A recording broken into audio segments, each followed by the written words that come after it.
Hey everybody, Steve here, just letting you know that we are still taking time off to kind of regroup both professionally and personally. Just before we get into the feature section and our featured interview, I do want you to know that the Mansfield Economic Development Corporation is hosting the 2024 Workforce Summit. It's Wednesday, June 12th, 9 a.m. to noon, a day of networking, learning, collaboration. It's going to be held at the Mansfield Center for the Performing Arts. Again, June 12th, 9 a.m. to 12 noon. And you can get more information at mansfield-texas.com/events. That is the 2024 Workforce Summit.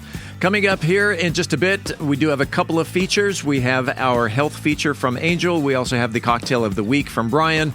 And then we're going to dig back into the archives from 2022 and re-air an interview with former school board trustee and all-around nice guy, Randall Canedy. In the meantime, thank you all for listening. Let's turn the page to the feature section. I'm Angel Biasatti, and today we're diving into some fantastic tips to help you jumpstart your healthy habits this summer.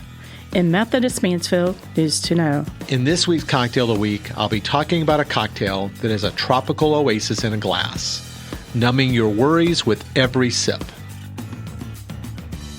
Hey there, it's Luke from Cool Hand Electric. Are you tired of dealing with plugs or lights that just won't cooperate? Well, don't fret. Give us a call. Worried about power outages or surges damaging your precious electronics? We've got you covered. Whether it's a whole house generator or surge protection, our solution-oriented Cool Hands are ready to tailor the perfect option that suits your needs and budget. At Cool Hand Electric, excellence is still cool. Cool Hand, Cool Hand, Cool Hand, where excellence is still cool. Are you ready to create unforgettable memories? Picture this: an enchanting event venue nestled amidst breathtaking landscapes with panoramic views right here in Mansfield. The Grandview Event Center is the perfect setting to bring your vision to life. From intimate gatherings to large-scale extravaganzas, the Grandview has flexible spaces to accommodate any occasion, be it a wedding reception, corporate Christmas party, or community gathering. Book your next unforgettable experience at thegrandviewmansfield.com. That's thegrandviewmansfield.com. The Grandview Event Center, where memories are made and dreams become reality. Book your event today. Hi, this is Paul Duncan with Trinity Roofing and Construction.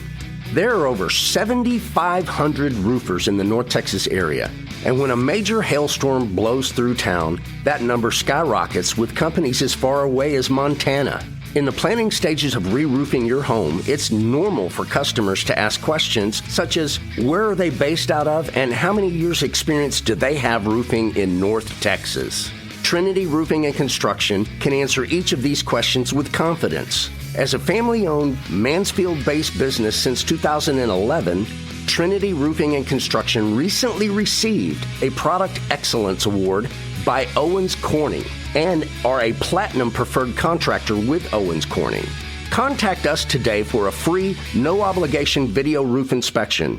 Rated A+ with the Better Business Bureau, Trinity Roofing and Construction, a Mansfield company, not only replacing roofs, but building relationships. Find us on the web at trinityroofingconstruction.com. That's trinityroofingconstruction.com. Hi, I'm Latasha Tagle, Executive Director of the Levitt Pavilion, Arlington, and you're listening to About Mansfield. Being the first episode of the month for the month of June, it is time for the Cultural Arts Calendar, and we bring in the Tourism Manager for the City of Mansfield, Tim Roberts. Welcome back to About Mansfield. Oh, great to be back. Let's jump right into it. We got a lot of events coming up at the Farbest Theater, and then eventually we're going to say goodbye to the lot. But we start off at 703 East Broad Street. Yeah, it's a packed month, and we remind folks that every single Saturday, basically now through November, we got the Mansfield Farm and Cottage Market out at 703 East Broad Street, the parking lot right there, Mansfield Mission Center, Sonic. That's two things I know it for. Sure. Got a huge variety of things out there. We'll have our mobile visitor center out there a couple of times this month probably as well.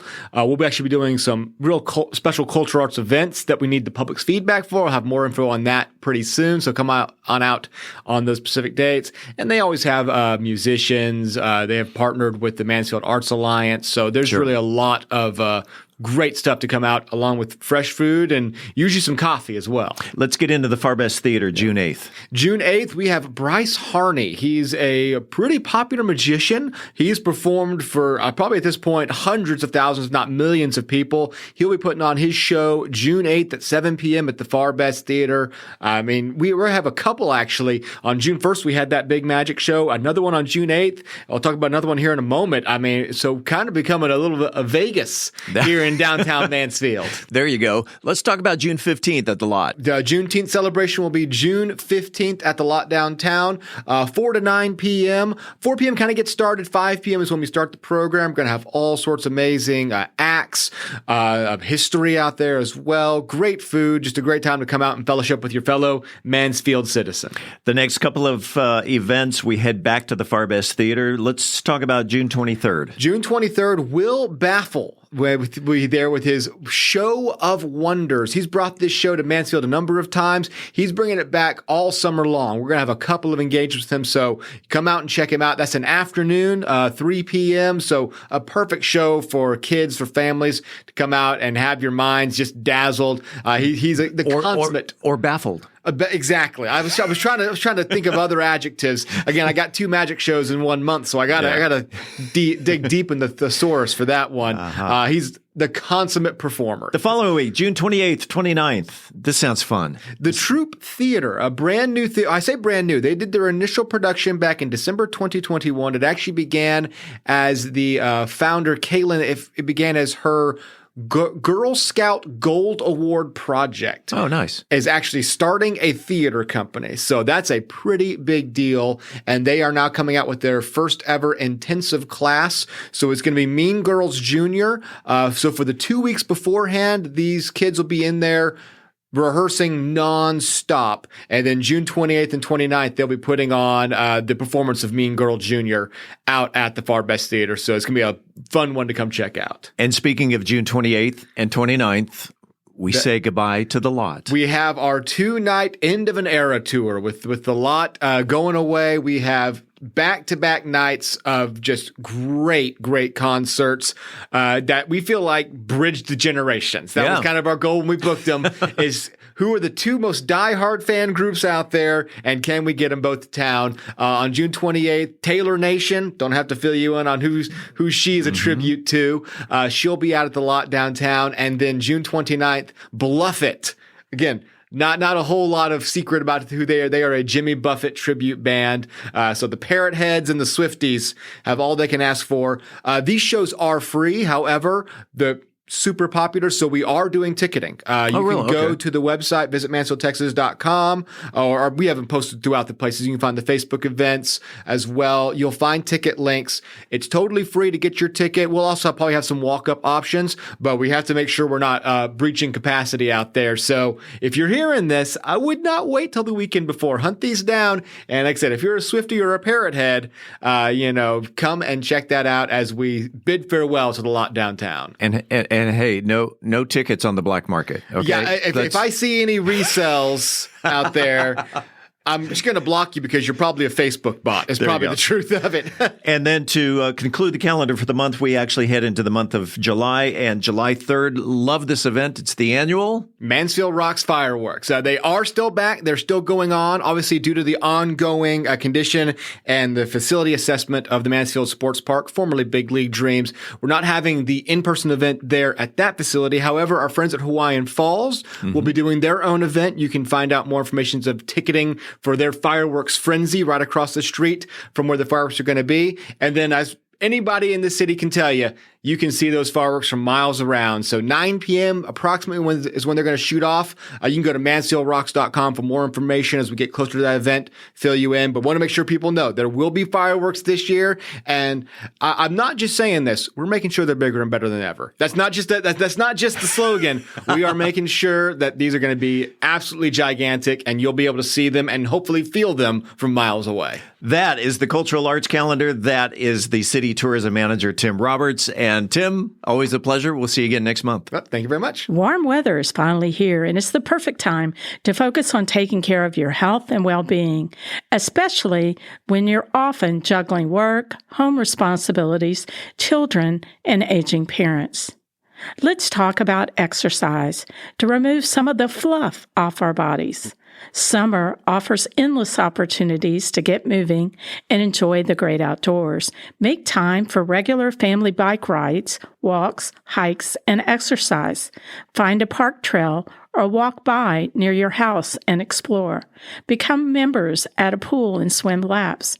For younger children, there's nothing like visiting the park every day, and we have some of the best parks to do fun things in Mansfield. Not only does exercise help manage your weight, but it also strengthens bones and muscles, improves blood pressure and cholesterol levels, and reduces your stress. Try to exercise at least 30 minutes 3 to 4 times a week. Remember to stretch and warm up before your exercise to avoid injuries, and drink plenty of water to stay hydrated. Physical activity also helps you sleep better, lowers the risk of type 2 diabetes, and improves overall health. It's especially important to apply water-resistant sunscreen to protect your skin from the sun's harmful rays. Fair skin burns easily, but people of all shades can burn and get skin cancer due to UV exposure. The sun is strongest from 10 a.m. to 4 p.m., so it's crucial to use water-resistant sunscreen that provides protection against UVA and UVB rays, rated with at least an SPF of 30. Make sure to slather it on generously to cover your lips, face, ears, neck, arms, and hands.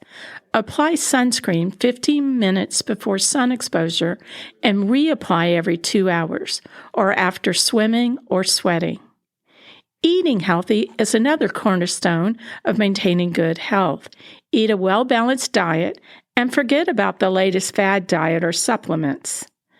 The calories you take in versus the calories you burn off equals your weight. It's a simple equation. Many people say, but I don't eat that much. Did you know that eating just 100 extra calories a day will cause you to gain 10 pounds in a year? 1 pound is 3,500 calories. Using tools like Smartphone app or Get Fit or Lose It, MyFitnessPal, Livestrong are just a few apps that can help you track your calorie intake and progress. Exercise and a healthy diet go hand in hand. To maximize health, eat in moderation, include plenty of fruits, vegetables, whole grains, and healthy fats in your diet. Stock up on fresh summer vegetables like squash, cucumbers, and tomatoes, and you can grow your own in your own garden. Skip the processed foods and drinks high in sugar, and try and eat smaller portions. It's all a journey. Summer is a great time to get back in touch with your health and prioritize what's important. Consider scheduling an annual physical to get screened for blood pressure, cholesterol, glucose, thyroid, and other health conditions. Early detection is key to effective treatment. I'm Angel Biasatti, reporting for About Mansfield Podcast and reminding you to pledge yourself to better health today. Stay healthy, stay happy, and enjoy your summer. All during the month of June, I'll be focusing on beach cocktails, drinks that have come to rest in my memories of times past. So I want you today to picture yourself lounging on a pristine sandy beach, the warm sun caressing your skin, and the gentle sound of waves lapping at the shore. Now, imagine a refreshing, colorful cocktail in your hand, completing this idyllic scene. Summer beach cocktails have long been a staple of coastal getaways and tropical vacations, offering a delightful respite from the heat with a taste of paradise in every sip. From the classic painkiller to the new and zesty ranch water, these iconic drinks have a rich history that is deeply intertwined with the cultures and landscapes of the places they originated. Each cocktail tells a story of creativity, innovation, and human spirit for unquenchable thirst for refreshing and relaxation. Join me every Wednesday in June as we embark on the fascinating journey through the history of summer beach cocktails, exploring their origins and legends surrounding their creation and the ways in which they have evolved over time. Along the way, we're going to meet a few colorful characters and innovative bartenders who have left their mark on the world of tropical mixology. From the tiki bar pioneers in the 1930s to the modern-day masters of the craft, we'll explore the cultural and social significance of the drink and how they have come to embody the very essence of summer, leisure, and relaxation. This week's Cocktail of the Week is the Painkiller. The Painkiller is a tropical cocktail that has become synonymous with the Caribbean beach bars and tiki culture. Its origins can be traced back to the 1970s when it was first created at the infamous Soggy Dollar Bar on the island of Jost Van Dyke in the British Virgin Islands. According to the legend, the Painkiller was invented by Daphne Henderson, the owner of the Soggy Dollar Bar. The bar got its name because patrons would swim up to the beach and pay for their drinks with wet money, since the beach still to this day does not have a dock. Henderson wanted to create a signature drink that would capture the essence of the Caribbean and provide a refreshing escape from the heat. The original Painkiller recipe, and how I make it at home, calls for Purser's rum, a traditional British Navy rum that was first produced in 1655. The rum, combined with pineapple juice, orange juice, and cream of coconut, with freshly grated nutmeg on top to create a sweet and spicy cocktail that quickly became a hit with locals and tourists alike. But don't worry about taking notes as I'm giving out the ingredients and instructions. I'll always post them on bourbongospel.com. So what do you need to make your own Painkiller at home? You need 2 ounces of Purser's dark Navy rum, or if you insist, any other dark rum. You need 4 ounces of pineapple juice. We need 1 ounce of orange juice and 1 ounce of cream of coconut, and then freshly grated nutmeg to garnish the drink on top. Instructions. In a cocktail shaker, combine the rum, pineapple juice, orange juice, and cream of coconut. Fill the shaker with ice and shake vigorously for 15 to 20 seconds until it's well chilled. Then strain the mixture into a tall glass filled with crushed ice. Grate the nutmeg over top and then garnish with an orange slice. As the Painkiller's popularity grew, it began to spread beyond the shores of Jost Van Dyke. Tiki bars and tropical-themed restaurants around the world started serving their own version of the cocktail, each with slight variations on the original recipe. But in the 1980s, Purser's Rum trademarked the Painkiller name and recipe, which led to some controversy in the bartending community. Many argued that the cocktail had become a generic term and that no single company should have the right to own it. But despite the legal battles, the Painkiller remains a beloved tropical cocktail and a staple of tiki culture. Today, you can find the Painkiller on menu on beach bars and tiki lounges around the world, each offering their own unique taste on the classic recipes. Some offer variations including different types of rum, using coconut water instead of cream of coconut, or incorporating additional spices like cinnamon or allspice. But as you sip on your Painkiller, be like me and imagine yourself transported to a sandy Caribbean beach with the sound of waves crashing in the distance and warm sun on your skin. This cocktail is the ultimate escape from the stresses of everyday life and a true taste of paradise in a glass. As always, I'm open to hear your take and your input. You can reach me at brian@bourbongospel.com. And until next week, as Mark Twain said, too much of anything is bad, but too much whiskey is barely enough. Reporting for the About Mansfield podcast, I'm Brian Certain. Hey there, it's Luke from Cool Hand Electric. Are you tired of dealing with plugs or lights that just won't cooperate? Well, don't fret. Give us a call. Worried about power outages or surges damaging your precious electronics? We've got you covered. Whether it's a whole house generator or surge protection, our solution-oriented Cool Hands are ready to tailor the perfect option that suits your needs and budget. At Cool Hand Electric, excellence is still cool. Cool hand, cool hand, cool hand, where excellence is still cool. I'm Philip Washington, Chief Investment Officer of Stonehill Wealth Management and host of the Wealth Building Made Simple podcast. First book I read in college was Rich Dad, Poor Dad, and it changed my life. And since then, I've read tons and tons of books on money. And what I've done is taken those lessons, simplified them, and I talk about those lessons on my podcast, Wealth Building Made Simple. So come hang out with us. We're on every major platform, Apple Podcasts, Spotify, and on YouTube. Wealth Building Made Simple. At At Methodist Mansfield Medical Center, we've been caring for our home team for over 15 years. Today, you'll find award-winning physicians on the medical staff, advanced neurosurgery, a level 3 trauma center, critical care for newborns, and comprehensive orthopedic care. Methodist Mansfield, delivering the care our friends, neighbors, and home team depend on. That's community, and why so many people trust Methodist.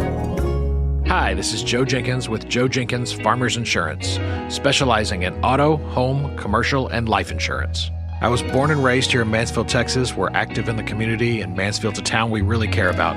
Our office has over 30 years' experience in the insurance industry, and we're passionate about what we do and about customer service. For a free quote, please visit our website at joejenkinsinsurance.com or give us a call at 817-472-6058. Once again, that website is joejenkinsinsurance.com. Imagine a city where innovation knows no bounds, where dreams take flight, and the future unfolds before your very eyes. Welcome to Mansfield, a beacon of growth and a testament to vision. In the heart of Mansfield, a remarkable transformation is underway. But it's not just about the physical landscape. It's about the spirit that drives us forward. A spirit of collaboration that bridges cultures, a spirit of entrepreneurship that fuels prosperity, and a spirit of community that binds us as one. Mansfield is more than just a place. It's a canvas where diversity paints the picture of progress. From art festivals that ignite creativity to tech hubs that redefine boundaries, this city celebrates every voice, every passion. Mansfield, where growth knows no limits and the vision is limitless. Brought to you by the unstoppable spirit of the Mansfield Economic Development Corporation. Hi, I'm Scott Bowman, and you're listening to About Mansfield. Welcome back to another segment of About Mansfield. I'm Steve Casillo as we make the transition from news to talk. And in the studio today, he's kind of a who's who of Mansfield.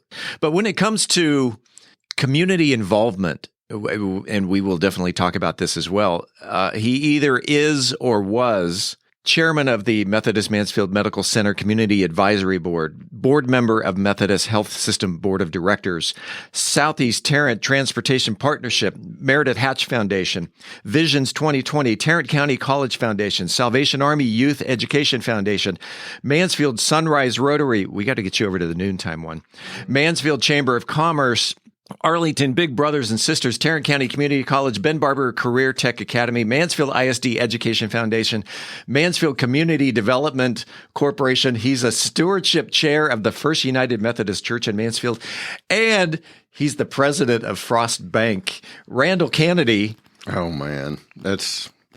I just do what I like to do, Steve. Is there anything you haven't done here in Mansfield? There really hasn't. I've always felt that in any type of role such as you've just described, it has to be something that you're passionate about. And, you might say, how can you be passionate about that many things? But part of being a president of a bank is you are asked to be on a lot of boards. They all need treasurers, which I hate doing for any organization. Can you balance a checkbook? I can balance a checkbook, but why do you do that when you've got online banking now? Yes. I question my customers that come in and say, I can't balance my checkbook. Well, we do it for you online now. But I always ask my better half, my wonderful, wonderful wife of 34 years, what do you think? Do you think it's okay? And she always says, if you feel like you have the time, and she's provided me with a significant amount of laxity on evenings when I might have meetings and things like that. And so as long as I feel like I am contributing to an organization, I've just been asked, and in fact, tomorrow is the first meeting that I will attend for the Mission Center. Yes. Which is rather unusual because it will be my second time being on the board. It's changed a lot. Carmen McMillan has done a tremendous job there. Not to say that Teresa Sherwood, or should I say St. Teresa Sherwood, didn't do an outstanding job. But when I was on the board back in the early 90s, it was Teresa, Donnie, and Terry Toomey, God rest his soul. That was the board of the Wesley Mission Center, which, of course, is now Mansfield Mission Center. But I really look forward to being engaged with that organization and love what Carmen and Lindsay and Annalise and all of them have done. They've just really made an amazing organization. And I forgot to mention, you're also on the Mansfield ISD Board of Trustees. Correct. And place 3, if I recall. That is correct. And you're not running for re-election. That's correct. Okay, and we'll talk about that in a second. But, okay. But what we like to do in these interviews really is find out who Randall Canedy is, and so we're going to take you back. Okay. Where were you born? I was born in Richmond, Virginia, on University Avenue, 1 block from the University of Richmond, my dad was a life. Let's see. At 65, he retired, if you can believe this, after 57 years with General Electric Supply Company. Wow. He started out when he was 9 years old as a office boy. My dad was an orphan that was taken in with a foster home. Mm-hmm. He finished 8th grade and yet attained an executive management position with, one of the largest corporations in the world. Very, very proud of my dad and everything he accomplished. But my dad was originally in Houston, got transferred through a promotion to Richmond. And then from Richmond, we only lived there for 3 years after I was born. I have 2 older brothers. Both of them were born in Houston. And then we got transferred to Charlotte, North Carolina. And I lived in Charlotte until I was in 6th grade. And then my dad got transferred to his retired position in Atlanta, Georgia. I'm a Southern boy, no question about it. You got a little bit of twang in your voice. It's funny. My wife and I love to travel, and particularly in northern cities like Chicago, New York, whatever. It'll either be a waitress or a bartender within an hour after we're there. I'll order something, and they'll say, "Well, you're from the South, aren't you?" And I'll say, "It doesn't sound Southern to me." But the interesting thing I always tell people about, I think my dialect was probably forged in North Carolina. And the unique thing about North Carolina and South Carolina as well, we don't pronounce R's. I mean, if you're from North Carolina, you don't hear any R's in there. And that's a large part of the population that are natives in that part of the country. There's a Jimmy Buffett song that says, one of the lines in the song is, you don't pronounce your R's and G's. So if it ends in ing, it's you're swinging, you're singing. Yep. There's no G. But the R's as well is a Southern thing. You said Atlanta area. Correct. Is where you went through schooling. Yeah, I went to high school in a little suburb of North Atlanta. It was called Sandy Springs. In fact, the high school I went to, the year I graduated in 1970, they closed the school after that, and I swear I had nothing to do with that. It was just an older school, and they had built a brand new school, and they moved that, and it was actually called North Springs. My experience in Atlanta could not have been better. I feel like, people have asked me before, would you like to go back and live now as a 17-year-old and whatever? I wouldn't have picked a better time to have been. I'm a huge rock music maven. Okay. And I love it. I worked in radio when I was in college, did a DJ show when I was in college, and it was rock music. I've always had an amazing love for rock music. And in fact, I've actually even floated the idea with some administrators in school districts and in community colleges about teaching a course called The History of Rock. Yeah. I feel like I could really contribute to that because I study it constantly. I love the history of rock. My degree in college is in Civil War history. So I love history. And so I just love that. In Atlanta, a lot of people don't realize, other than San Francisco and New York perhaps, Atlanta was probably the strongest rock music area in the country. Not just Southern rock, but it was, every weekend we were at coffee houses listening to great music. I've got a middle brother that's 4 years older than I am, and he and I have been best friends for ever since I was little, and he loved it too. So that was one thing that we still talk when we talk. He lives in Tampa, Florida. And whenever we talk, it usually gets back to concerts that we've just recently seen. I still go to probably 6 or 8 concerts a year. What was the last concert you went to? Eric Clapton at Dickies Arena. Okay. Probably the 15th time I've seen Eric Clapton, the first time being with Cream, and I was sitting in a tree at Chastain Park in Atlanta because I couldn't afford to get in. Chastain Park is a real cool park in Atlanta, not far from where I live there. And it was a outdoor shell like Hollywood Bowl or Red Rock, something of that nature. Yeah. And I couldn't afford to get in. I was like in 11th grade, 10th grade, 11th grade. So they had trees surrounding it. So my buddies and I got up in the tree and saw Cream with Ginger Baker, Eric Clapton, and Jack Bruce. And wow. Now that's back in the day when concert tickets were $10 though. We used to have one of these terrarium bowls that frankly we had dumped all the dirt and the dead plants out of. And I used to have all my old concert tickets in there. And, it's one of those things when they clean out my house after I'm gone, they'll probably find that terrarium of tickets because I'm not moving anytime soon. I don't want to clean my attic out. That's why I don't want to move. I'm going to guess, I've been to hundreds and hundreds of concerts. I know you're a music guy. Oh, yeah. And I'm actually, I would assume you like to read books. I'm halfway through Eric Clapton's autobiography. I want to read it. I've got it on my list. I predominantly read historical works. I'm completely a nonfiction guy. I just finished The Splendid and the Vile by Eric Larson about Winston Churchill, the year he took over as prime minister. A brilliant book. I'm now reading David McCullough's The Pioneers about the first group that went to the Northwest Territory. And I mean, it's fantastic, but I do occasionally read, a rock documentary or something like that. Most often I find they're not as well written as a lot of really good historical. I'm so used to really good historical writers. Right. I sometimes get bogged down and think, this book's just, it's just facts.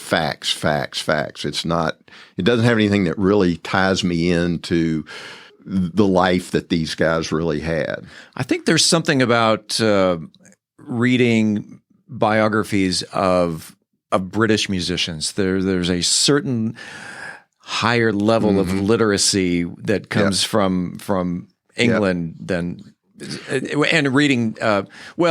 John Lennon's was not an autobiography, but I believe that book was called Life. Yes, was a very good read. Yeah, I've read that. So all right. So the last concert was Eric Clapton. The best concert you've been to. It's funny.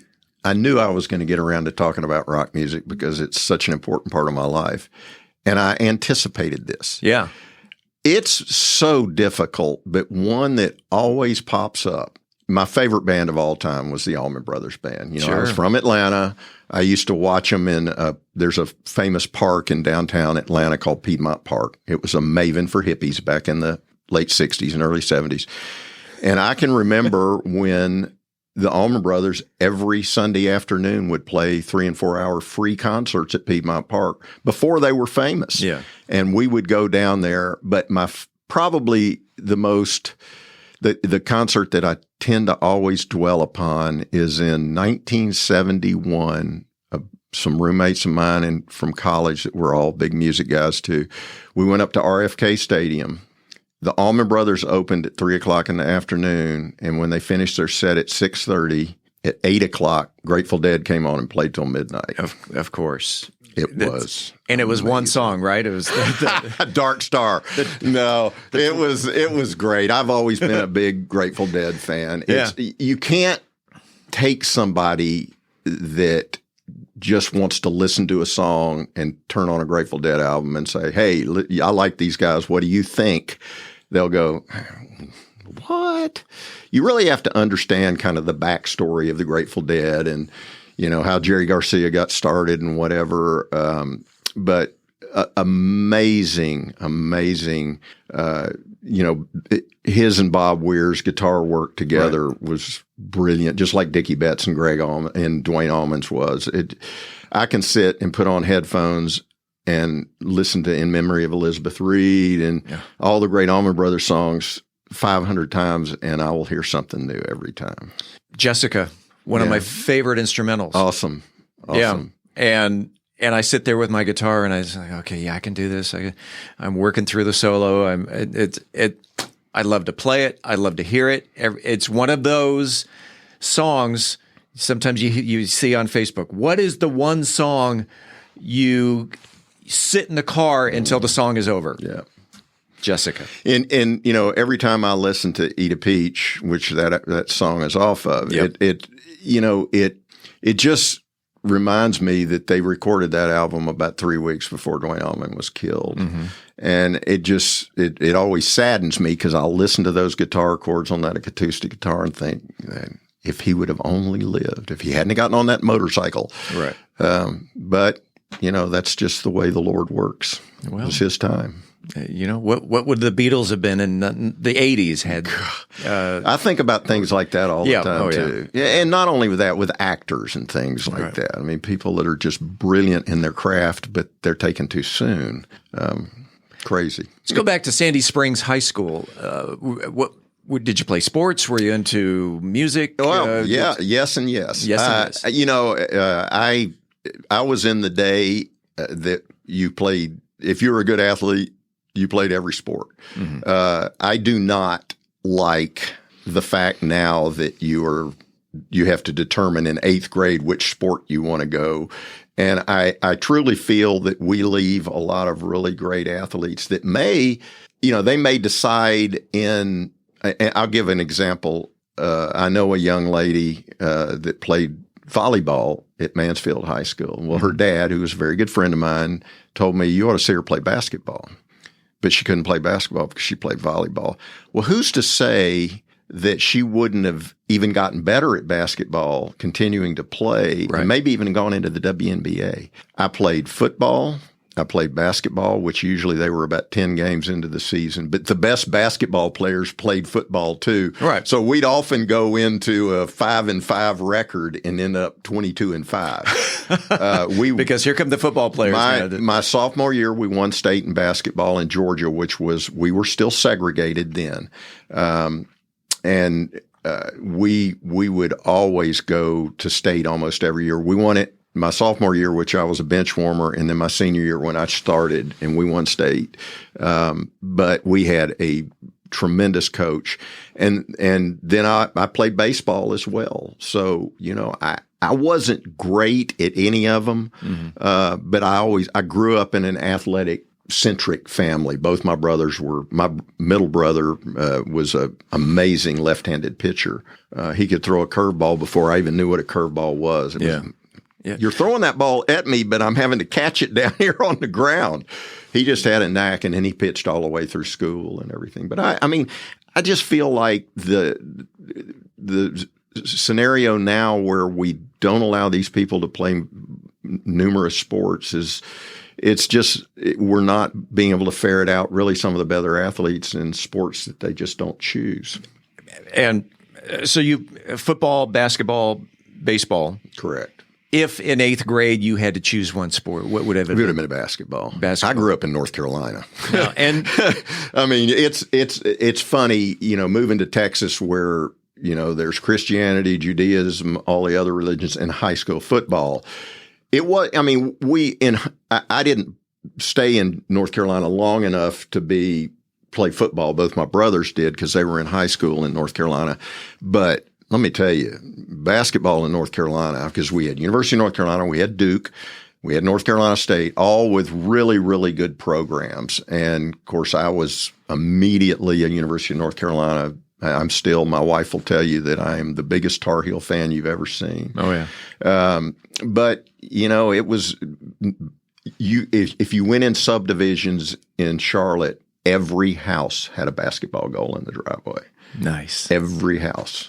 I mean, it's just big there. It's different parts of the country. What position did you play? Point guard. Okay. I wasn't any taller then than I am now. I was going to say, though, you're not 5'2". No. I mean, I'm 5'11". Okay. But even back then, our best player was also the defensive end on our football team that was all-state football. He was like 6'8", and I could always handle the ball pretty well. So. Yeah. I still played till the old ACL. We have a group that plays up at church, at the Methodist church, every Sunday night.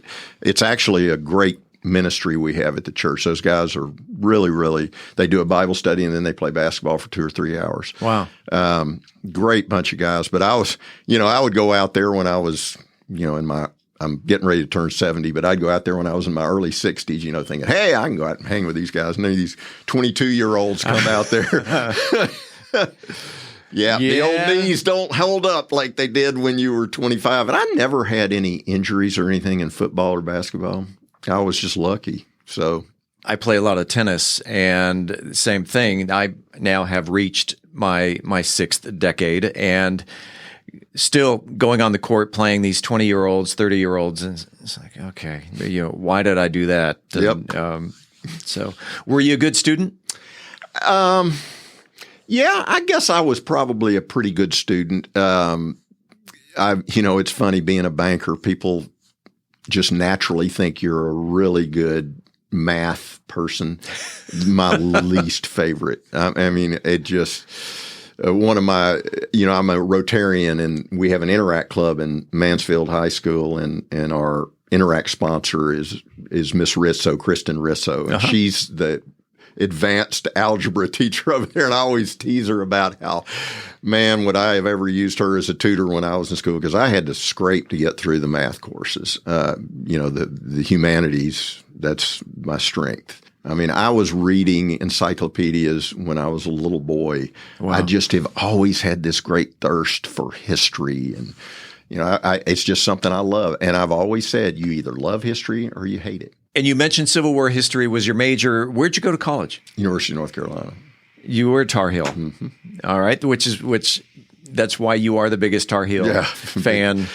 If I hadn't have gone there, I probably still would have been. It was already well into my blood by then. I mean, they had, I guess it was right around 1964, they had a young man named Larry Miller that was an All-American for them. And by then I was following every game, listening to it on the radio because they didn't have them on TV.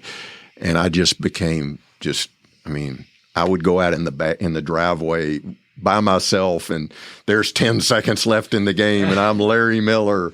I loved it, and it stayed with me. Even when I moved to Georgia, and, I became, just because it was there, I became a fan of Georgia Tech. I went to a lot of Georgia Tech football games, but I always had this heart for North Carolina, and I always told my dad, because living in Georgia, that to go back to North Carolina would have been out-of-state tuition when we had wonderful colleges in Georgia. I mean, University of Georgia, and I could have gotten in any of those schools, I would hope. But my dad always said, if you keep up your grades, and most importantly, if you ever get below a 3.0 at Carolina, you're coming back. Yeah. So that was really motivation for me in college. And, I went through that same deal where I'm still very, very close friends with a lot of my friends in college, many of them who majored in beer drinking. And, my freshman year, everybody's, hey, we're free from the bondage of our parents. Let's go to the Rathskeller and drink. And I would always think those words of my dad would echo in my brain. You get below a 3.0, you're coming home. That's right. I already liked these guys enough to where I didn't want to quit hanging with them. So I'd stay in the dorm a lot of times and get my studies done. And there's when you're a history major, there's a lot of work that you have to do. I mean, there's a lot of research. I can remember many nights when our campus library, it was open 24 hours. I'd be up there at 3 and 4 o'clock in the morning. Another one of my laments I worry about is that we're losing the ability to research things, because why, when you can just Google any subject in the world and you've got 50 treatises on that particular subject?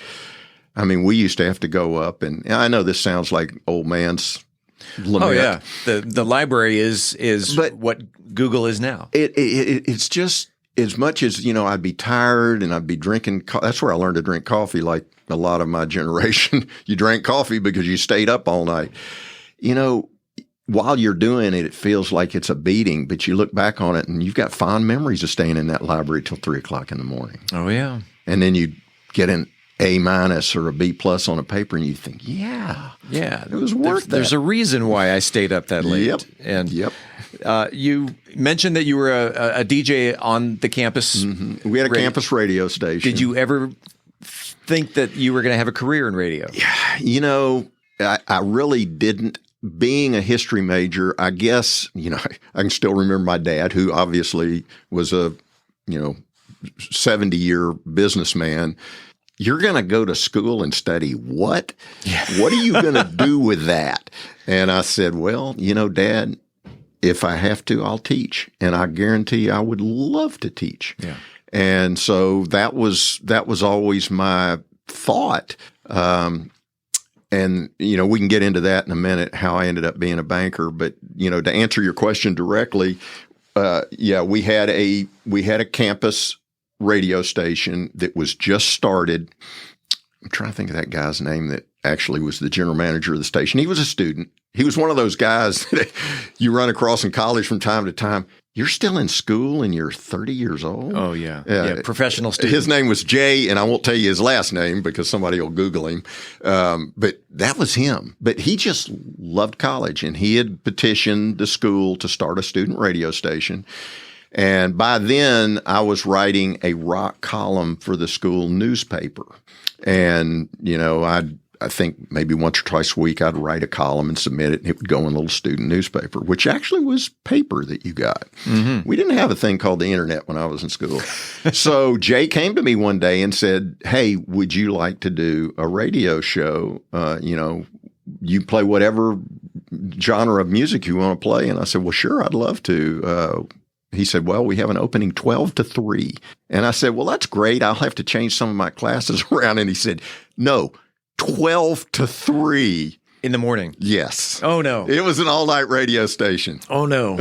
So I said, Jay, if this might be the Lord laying a door open for me to long-term career path, sure.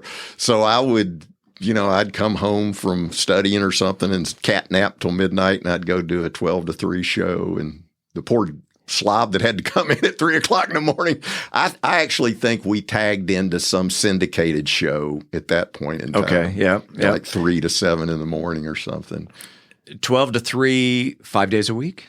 No, it wasn't 5 days a week. And, the distance between that era of my life and now fails me. I think I probably did it like 3 days a week. Okay. The rest of the time there were a bunch of kids. We had a big radio communications department at school, or School of Radio Communications and radio and television. And a lot of those kids wanted to do that kind of work. So, and I one of the most enjoyable things I did, it was funny, the era that I went to college from 70 to 74 was when a lot of colleges were starting to really embrace the culture of, rock music and whatever. We started with the festivals. Right. And so our student body, student government created a new position the year I was a freshman. And I can't remember, it was actually a position on the student council, but it was to manage all of the events, the concerts and the speakers and all that kind of stuff. And so I ran for that because it was actually an elected position and I won it. So the 4 years I was at school, I was the one that worked with the agents and the promoters and everything and brought in all the music and all the speakers. And that's another thing one day I'm going to write a book about because I got to meet, I'm going to see Elton John in March. Yeah. I brought him to campus in 1971. Wow. Nice. You've probably seen him 20 times since then. He does put on a great concert if you've ever seen him. I've seen him 3 times. Yeah. It's a pretty good concert. Yes. Particularly when he's got, Dee Snider and those guys. And he does this current tour. He does. Those guys are back with him. I haven't really looked hard at it. My wife's never seen him, and I told her, I said, if he comes around, of course, we got the one that was canceled 2 or 3 weeks ago. In fact, I'm taking James and Myrna Oh, nice. Yeah. Nice. Yeah. And is percussion guy Ray... I can't think of his last name. And he's on the Eric Clapton Unplugged album. Ray... Oh, my God. Okay. I know who you're talking about, but I can't think of his name right now. Is just phenomenal. But some of the speakers... Ray Cooper. Yes, Ray Cooper, exactly. I got to meet Gene Roddenberry, Rod Serling. Trying to think of some of the other speakers we had, because they were really, we didn't have limousines to pick anybody up. I mean, I picked them up at the airport and took them back to the airport afterwards. But we brought in we brought in a lot of big bands back in those days. Of course, it was a big school, and we had concerts probably every 90 days, and then we had a big spring concert outdoors 3 days deal, and we bring in 2 or 3 acts a day. I brought in Jim Croce, and we were the last concert he did before he got on his plane and crashed. Huh. So let's get you up from Civil War history up to a banker. How? Well, how do you make that transition from? It's a great question, and I guess I've told the I'm story a million times, because people go, "How in the world could you possibly become a banker?" I graduated from college in 1974, and if you know much about history, we had a president by the name of Jimmy Carter, and we had the famous Carter recession. Literally, Steve, you could not get jobs in virtually any. I mean, I was willing to go to Charlotte. I was willing to go to Atlanta, Washington, D.C., whatever. And you remember the days when you would go in your school library and they would have the wooden racks of the newspapers from around the country. Yes. We'd have the San Francisco Examiner, the Los Angeles Times, Chicago Sun-Times. Dallas Morning News was the only one that had a want-ad section for jobs.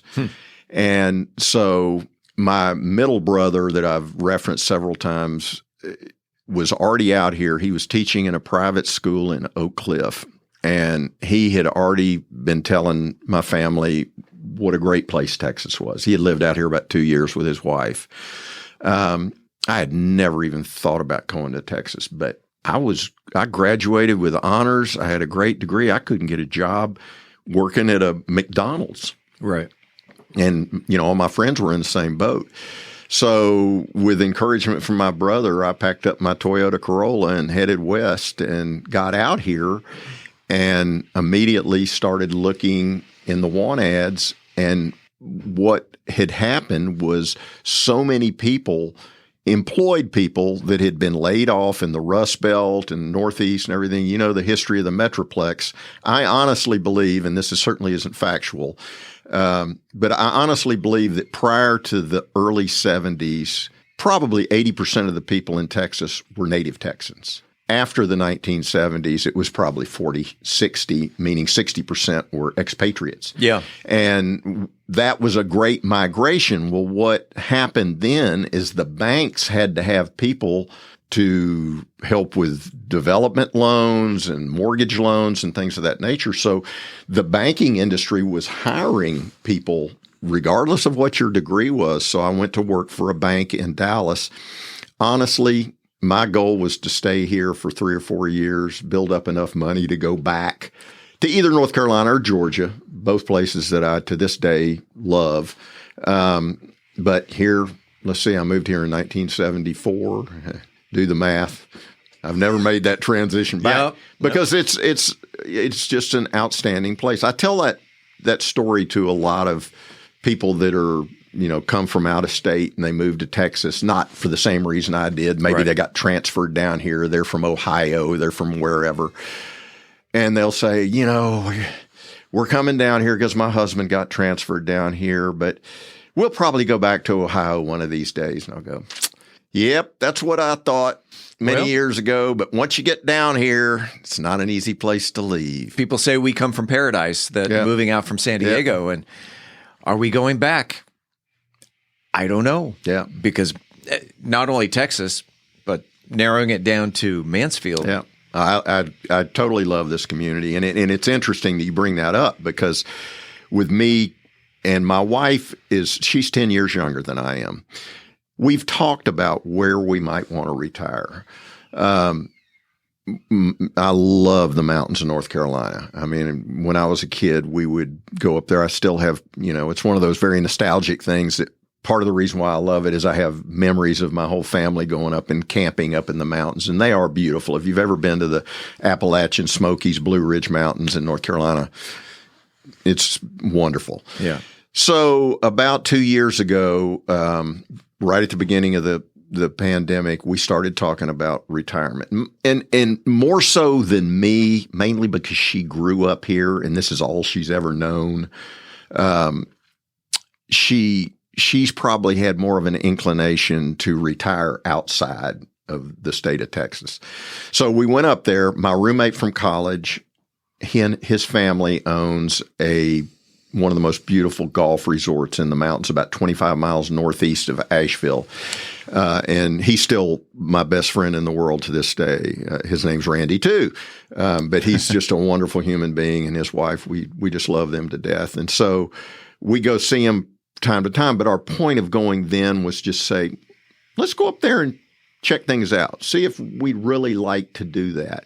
And I will tell you that particularly at that point in time, there was a tremendous amount of opportunity to buy real estate up there, meaning a home on maybe a little acreage for a lot less than you buy it here in Texas, mainly because a lot of people from Atlanta and Charlotte, business people, would have second homes up there in the mountains as just little weekend retreats. Okay.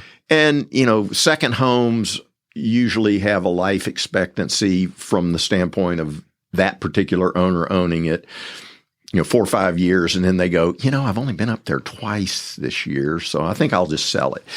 And particularly with COVID, that incidence was occurring we talked to several real estate agents, and they went, you could not have picked a better time to be looking for housing up here. And we were looking at some houses that, good heavens, I could not believe how beautiful they were, with mountain vistas and for, just unbelievable bargains. But on the way back, I remember talking to my wife, and I said, honey, the one thing we really haven't considered is, you've lived in Fort Worth. She moved from Tulsa when she was in 6th grade. So most of her life she's been here. But I've been here since 1974. Just think of the friends we have here, the social we have here. Right. If we moved to North Carolina, yes, my roommate from college would be, 30 minutes away, 45 minutes away, but we wouldn't have anybody else. That's it. And that's it. We have just such wonderful friends here, many in Mansfield, many in Arlington. We have a core group of friends in Fort Worth that are extremely near and dear to us. And I said, if you move, you'll say, hey, we're going to see you guys. We got friends, some of our best friends in the world moved to Bernie, and we see them about once every 2 years. And and you look at I had mentioned during the intro of all of the different boards that you've been on. You undoubtedly have made friends, absolutely, on each one of those boards. And now our friend Scott Wellmaker, who was the director of MEDC for 11 years, packed up close to Asheville is Kingsport, Tennessee. Been there many times, and one of the Tri-Cities. Yes, I've been out there twice. Yep. And so I know about those mountain views and beautiful. I'll probably go out there again. We've been out there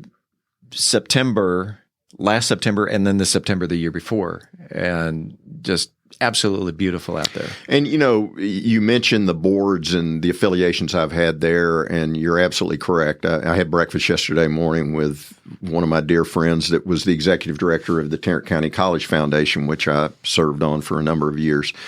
But more so than that is the friends that I've made as relationships in my banking career. I mean, James Sellers is a great example of it.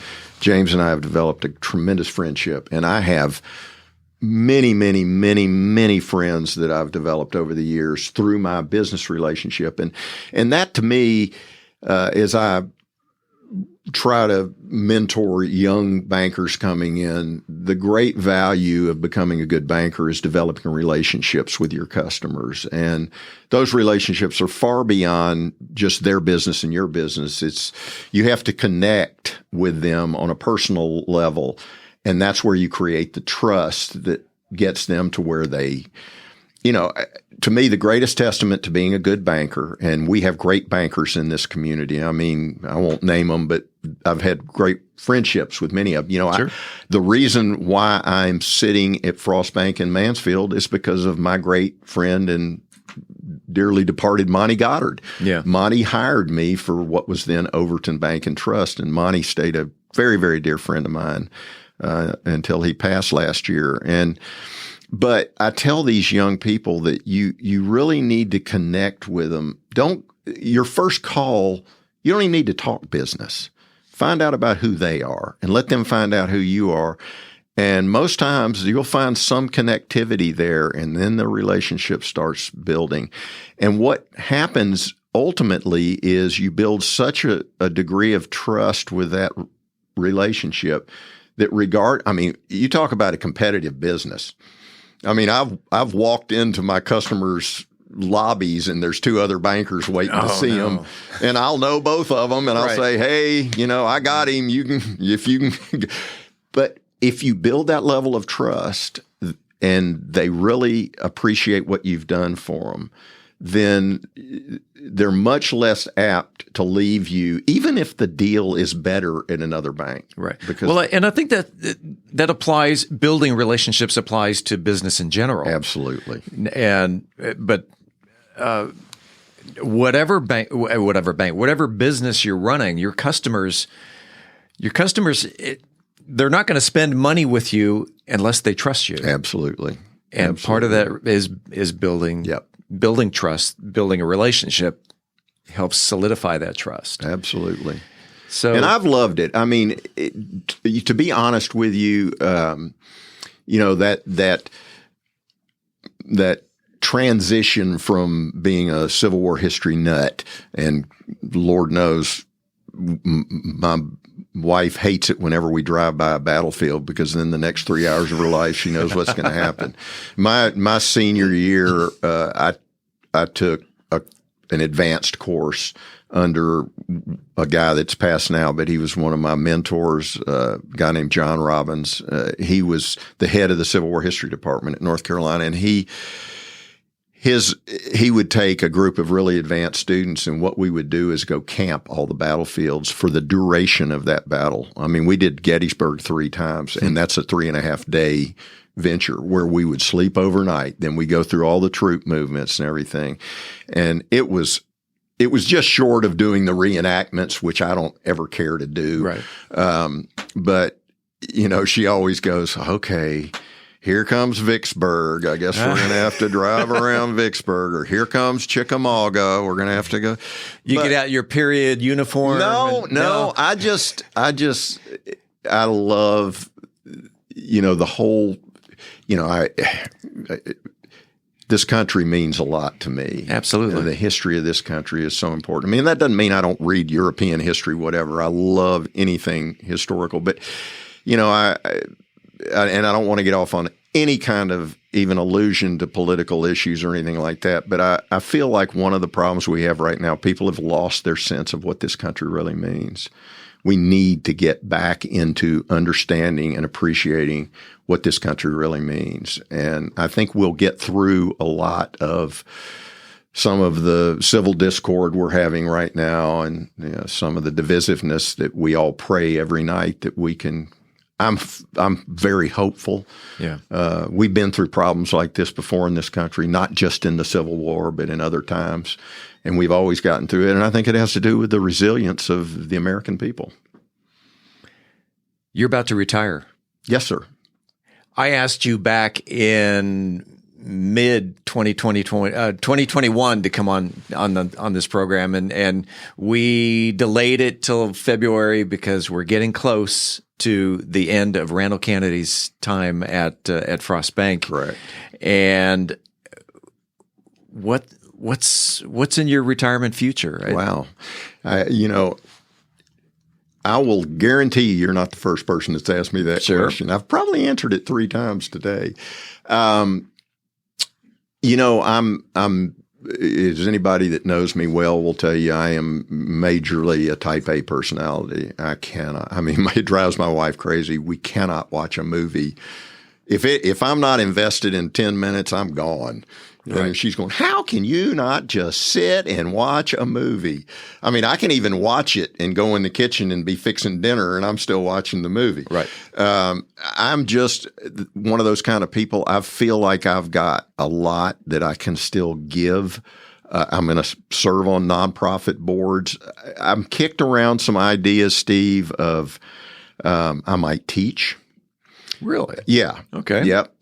I might go to the community college because you have more freedom of your schedule. Right. Frankly, as I said earlier, I'd love to teach a course in the history of rock, and I've kind of floated that idea, and there's some interest perked, but I have a feeling I'm going to have to put on my salesmanship tools to get that deal done. If that happens, I want to take your course. It's funny because one of my dear friends is Dr. Vashauskas. Yeah. And he's also a big music guy too. As you I didn't know that. Oh my gosh. I'd love to have him on the show. You need to. Yeah. You need to, because not only that, but Jim he's an amazing guy. I love that man. But he said the same thing, because actually when I came up with that idea is when I guess when I turned 65, my wife surprised me. I've always wanted to go to Red Rocks and see a concert, and I never had. And, Dr. V's wife, Cindy, went to Red Rocks High School. Wow. Yeah, I didn't know that. She grew up at Red Rocks. So they go to concerts up there all the time. So my wife, who one day you'll have the great pleasure of meeting her. She's an amazing person, but her creativity, she's a creative person anyway. She teaches fashion and interior design in high school. So she's a very creative person. But even amongst her gift giving and everything is very creative. So I'm opening up this box, and, she does a different card is a different clue. And it says, you're going to Red Rocks to see a concert. The next card is, you're going to see Peter Frampton, which Frampton Comes Alive, one of the great albums of all time. Absolutely. And so I'm going, oh man. And then, she's got the hotel, and here's the airfare. And then the last one is your escort will be Jim Vashauskas. So she's coordinated this whole trip with him. And man, did we have an awesome time. And she bought me backstage passes. Nice. And so we got to, and I've done those backstage passes before, and there's a line of people, and you go up and Clapton will shake your hand and say, okay, next. I will tell you, and there were 8 or 10 people that were there to see Peter Frampton. He sat and talked to us for 10 minutes. Yeah. I mean, he was awesome. And I've always loved his music anyway, and he's a brilliant guitarist. And unfortunately, he's had some health problems the last few years, but man, what a great guy. So anyway, that ranks up there as one of the better concerts just because of the situation. Now with going, we're back in music again. Who were you you talked about the Allman Brothers, but who were your musical idols, and did you ever meet them, and did they live up to the expectation? Musical idols. I've met quite a few of them when I was in college running the event program at the school. Mm-hmm. Most of them are accompanied by their agents, and those guys it's like, it's the president, and they're the Secret Service for the president. Many of them you can't get close to. But I will tell you, some of the people, it's an interesting story, but we had B.B. King come one time. Okay. I love this story because it makes fun of me. But his guitar is named Lucille. Right. So I would always go backstage with these bands or these performers and whatever, and just tell them, okay, we're going to go in about 10 minutes. Is there anything you need beforehand? Da, da, da, da, da. So I went back there, and we had such great, at that point in time, they played in one of the basketball arenas. And so we were back in a locker room, and I go back there, and B.B. King's sitting back there, and he's playing Lucille. And I just looked at it and I went, oh, my God, that's one of the iconic instruments in music. Mm. And I said, Mr. King, can I just hold Lucille? And so he just reached over and handed it to me. And I don't play guitar or anything. That is one thing I would like to do. I'd love to learn how to play the guitar. And so that may be just something. And right as I was holding it, he went, I got about 20 of them. No, 20 Lucille's? And I went, there's not one Lucille. Funny. Oh, no. Funny. That's a great story. But he was such a great guy. You know, I've had the occasion to meet a lot of people like that. Interestingly enough, and I don't like to tell this story a lot, and I'm probably not going to anyway, but I actually, we had a group come around. I told you about the little festival that we had. It was usually right before the end of school. And for my sophomore and junior year, I stayed and went to summer school. I was one of the ones that was wise enough to figure out that the professors didn't really care about summer school any more than the students did. Yep. So I always took summer school, much to my parents' dismay, because they wanted me to come home to Atlanta. But so we had that concert. And this particular band, I liked them a lot. They were a Southern band, and they were the number one band in the world at the time. And there's people out there trying to think of that right now, and they'll probably be right. And so I was talking to some of the roadies, and they said, well, what are you going to do now? Knowing I was a student. And I said, well, we had a UPS depot right down from college, and anybody could go to work there. And of course, you had to probably work the midnight shift. But a lot of my friends, and I did it several times, we worked at UPS loading trucks. And he said, well, we're going on about 5 more tours. You want to come roadie? And so I roadied for this band for about 3 or 4 weeks. And it's not a lifestyle I would want to do long term, I'll assure you. Slinging amps and oh my gosh, not only that. I mean, it's just, the band finishes playing and then they go to the hotel room with all the girls and do their partying and everything, and you're there till 3 a.m. loading trucks for the next trip. And roadies are first to arrive and last to leave. And you're so tired, even if you were invited to go to the parties, you didn't. No, I'm going home. There was a cable TV show called Roadies. Yes. Yeah. And I understand that it was fairly close. It was, and I thought that was really a good show, and it just didn't make. Yeah. I thought it was really had a. It had a really neat deal. And one of my favorite movies, of course, was written by John Winter, is Almost Famous. Yes. That's a great movie. And, I guess the band was supposed to be Boston.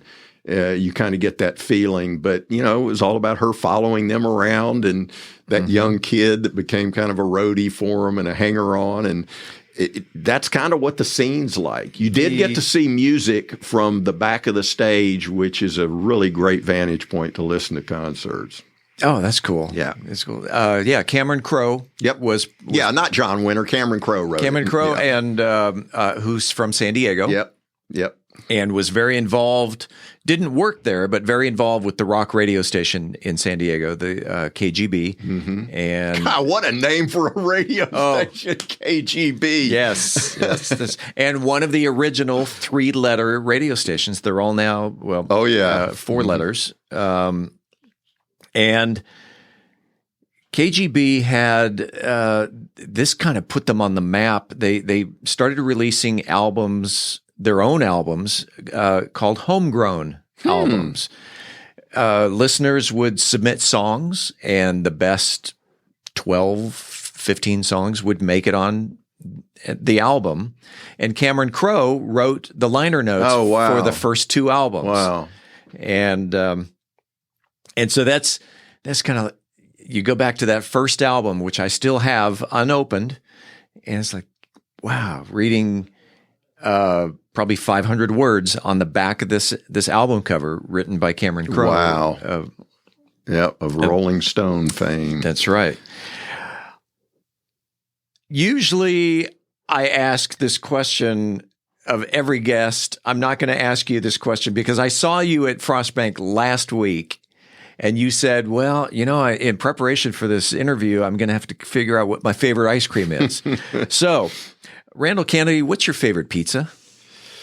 Usually get pepperoni, Italian sausage, and any kind of peppers they got. I love hot food, spicy food. Nice. Yeah. So whether it's jalapenos, you put habaneros on your pizza? I used to, and then a local pizza place one time had a special for a pizza that had habaneros on it, and I could not eat one piece of it. It was so hot. It's really interesting. One of my dear friends that it would be very hard to leave down here, and she's going to kill me for mentioning her name, but she is one of the Renfros of Renfro Foods. Yeah. Her husband and I have been friends for many, many years. They have all these different hot sauces with ghost peppers and everything in it. And every once in a while, she'll send me a bottle and say, try this and see what you think. And I mean, some of those peppers, I just wonder if they're really meant for human consumption.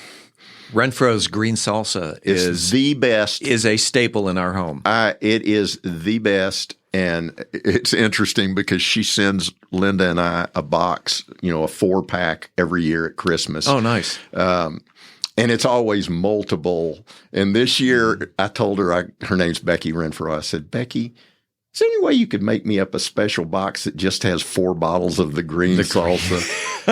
It's the only one that's not a salsa verde. It's actually a jalapeno salsa. Yeah. It is wonderful. I love it. And it's hot. And she's going to have to pay me for this endorsement. There you go.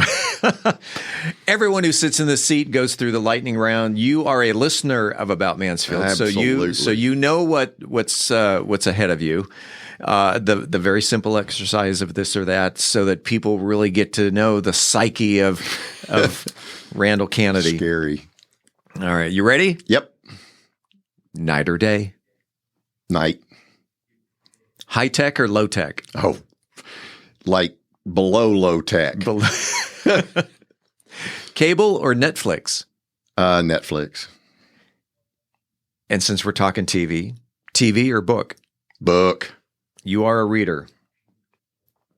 Iced tea or hot coffee? Iced tea. Cat or dog? Both. Paper or plastic? Paper. SpaceX or Tesla? Tesla. I think I know the answer to this one. 60s music or 80s music? Oh, good Lord.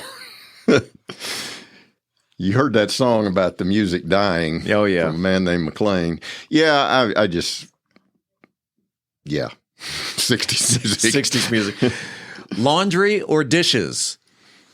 Well, since my wife won't let me do the laundry since I ruined some of her clothes back in the early part of our marriage, it's definitely dishes. There you go. There you go. I think we've covered it all. Is there a question that you expected me to ask that I didn't ask? I guess the one thing I would say, and I think you did hit on it, certainly in the intro, my involvement. We live in just an absolutely wonderful community, and I've been here since 1993 and seen it go through a lot of evolution. Many of my friends and coworkers were born and raised here, so I've bent their ear about what was it like back then. What was it like? Raymond Meeks is such a great source for that kind of information. I mean, you can talk to him for days on what it was like back in the 50s and 60s in this town. And, towns go through transitional periods, and I really feel like we're at a major crossroads in this community, and we really need to make sure we do it the right way. I've never run for city council and have no intention of doing so, but there's not a city councilman that's ever served since I've been here that hadn't said, Canedy calls me every once in a while and just wants to give me his opinion. I do that because I love this community and I want to see it do the right thing. And I just encourage people that may have a calling for serving on nonprofit boards, right, for doing what, I guess it goes without saying, I am deeply into my faith. I'm a firm believer in my Christian values. And I think we're called to serve, to give back. And I learned that from my mother. My mother was a housewife back in the days when you didn't have two-income households. My mom was a housewife, but she served. We were raised Catholic, and I know y'all are Catholic. Yeah. And I am the only black sheep in the family, as I'm a Methodist. But my mother. That's like Catholic light, though. So it's you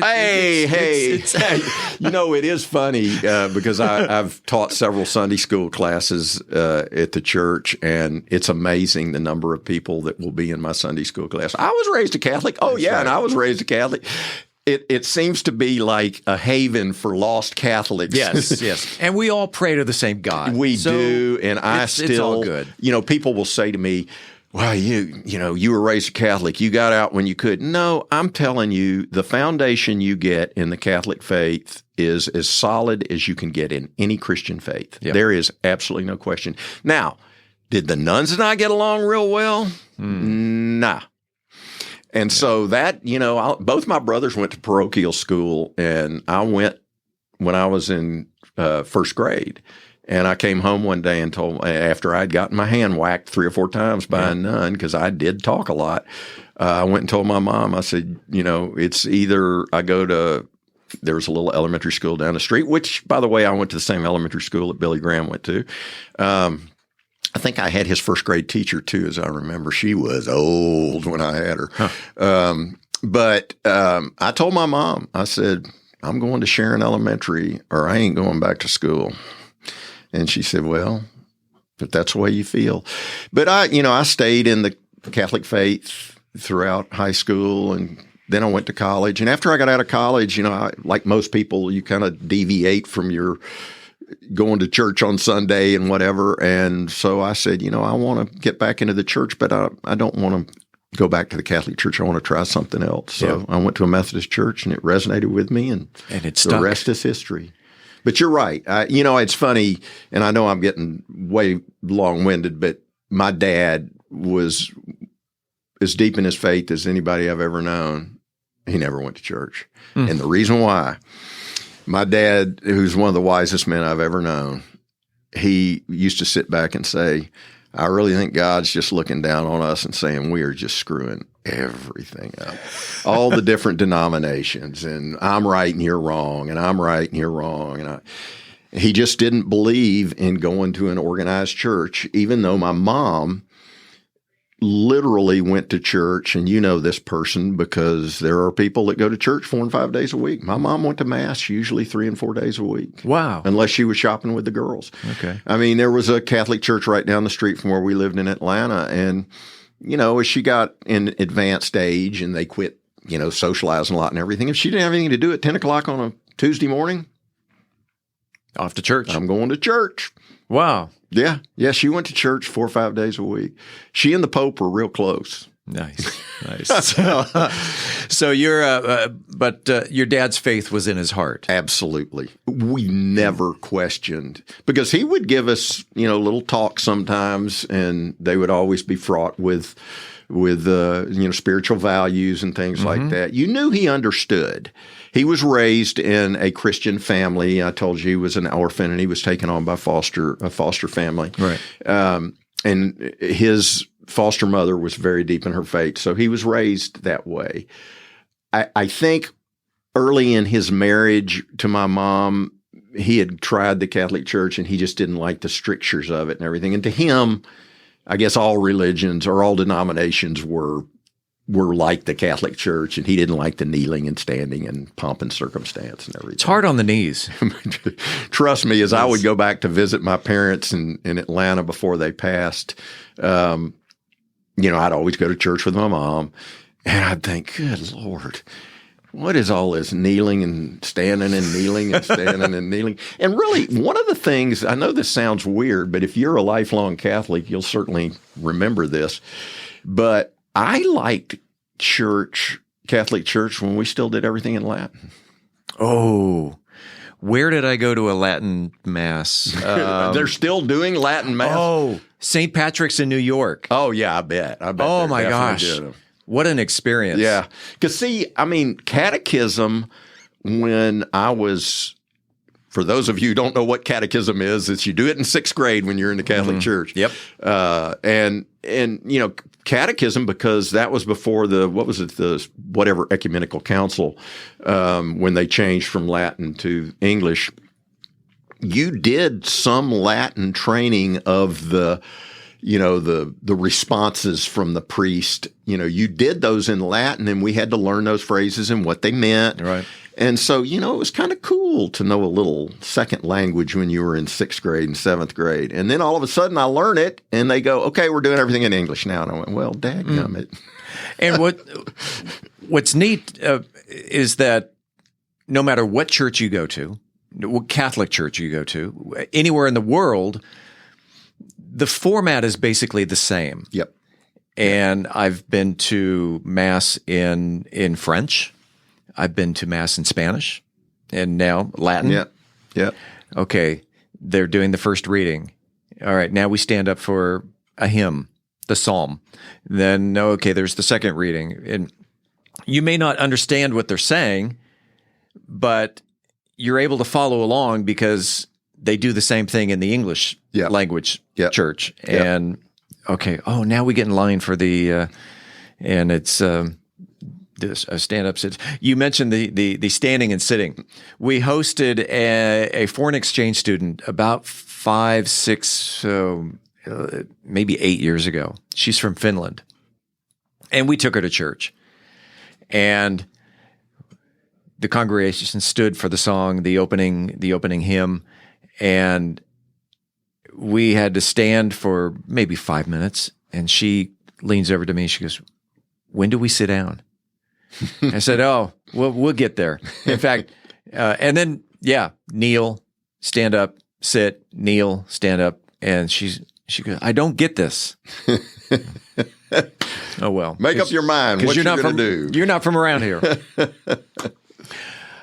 This is one of the longest interviews I've done here in the studio, and it's been a pleasure. And I still have a ton of questions to ask you, but the next time we get together, I'd love to hear your stories about the Masters and Augustus. It's great. And I would love to talk about my experience with the school board and absolutely what a great school district we have. And me not running has absolutely nothing to do with what we've been through the last couple of years. It's actually been challenging, but really been rewarding. I'm telling you, if people in this community, in our school district, which of course spans other communities than Mansfield, if they don't appreciate the leadership we have in this district, they're missing the boat. Right. Because I live it every day, and they're marvelous. You might not always agree with our decisions, because the school board generally validates all the decisions, but I will tell you, we are blessed to have the people we have running this school district. We'll stay in this city. I'll have you back on the talk show. Love to. And we'll talk about we'll just do another powwow like we've done for the past hour. We'll just do a dual podcast someday. Oh God, that'd be awesome. Randall Canedy, I'm sure you've touched thousands of people in this city with your servant's heart, and on behalf of the city of Mansfield, thank you, and enjoy retirement coming up in June. And we appreciate you being on About Mansfield. Thank you very much. My pleasure.